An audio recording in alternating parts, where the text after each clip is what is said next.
Hey guys, Watchman Alexander Lawrence here. I'm on my way into the office this Monday morning, but I just got back from the Watchmen Conference, a whole weekend of really great prophetic teachings and Bible study and fellowship, and I just wanted to give you a little recap of that, let you know how good it was and how many great people I met.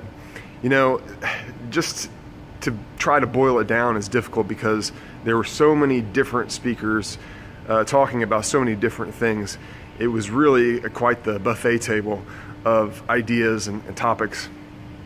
And that to me was really refreshing because everybody came from a slightly different place. You know, we were all on the same page as far as the fundamentals of the faith, but there were people who were Hebrew roots. There were people who were not Hebrew roots. There were dispensationalists, people like me who aren't dispensationalists, pre-tribbers, late trib, pre-wrath like I am, mid-trib, there was pan-trib. I mean, all kinds of different ideas.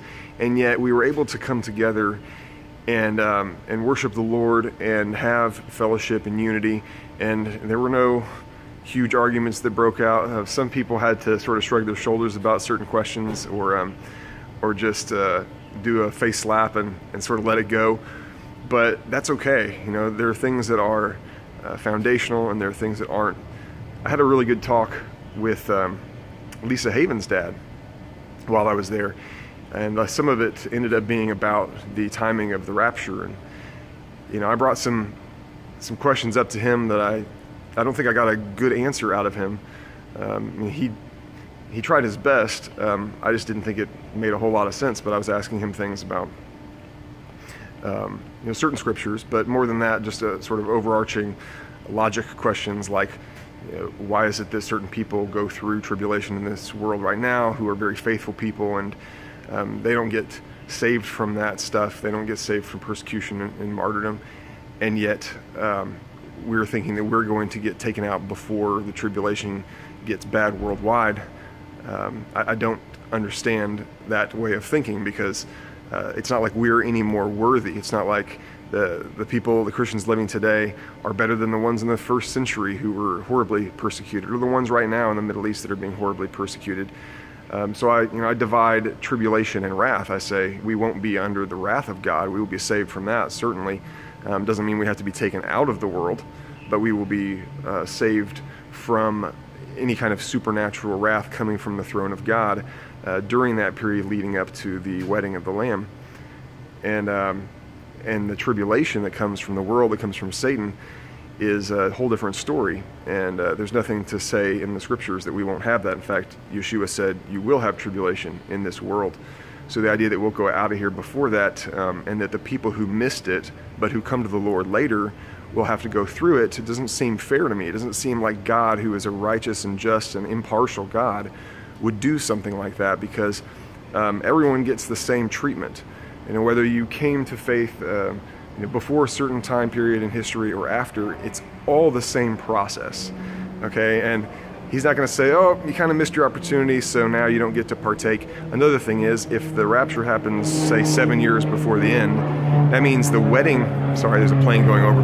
That means the wedding ceremony and honeymoon and the feast and all of that is going to take place prior to the end, and everybody who is not raptured does not get to take part of the wedding and the honeymoon. I don't know about you, but I would be extremely upset and would not understand if I happened to come to faith later on after the rapture and didn't get to take part in the wedding. The scripture doesn't seem to indicate anything like that. It says that every believer, everyone who comes to faith, regardless of when, is going to be taken to this wedding ceremony and become part of the bride. So things like that, didn't really get a good answer. Nonetheless, he was a great guy, and we had a good talk about a lot of different stuff, and I really appreciated it. And you know, we left shaking hands, patting each other on the back, laughing, and I just want to encourage you today that you don't have to let there be division among us over things like that. Pick and choose your battles. You know, figure out what is foundational. There's really only 6 things in the book of Hebrews that are listed as being the fundamentals of our faith. Outside of those 6 things, there's room for difference of opinions, and we can be brothers and sisters. We can have fellowship. We can unite against the kingdom of darkness, and we can do great work together despite those differences. This is not a message about ecumenicism. This is not about universalism at all.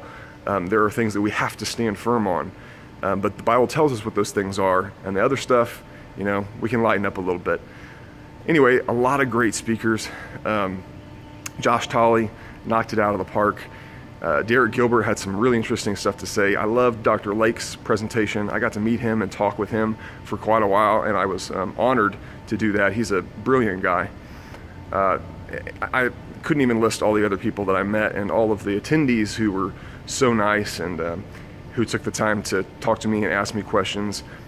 Surprisingly, a number of folks that were Hebrew roots there, and I wasn't really expecting that, but some people who were just getting into it, some people who had been in it a while, but I wasn't the only one, so that was pretty awesome.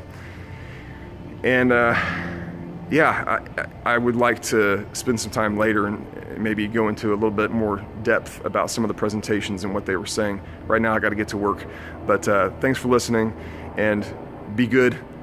Bless the Lord, walk in light, and shalom.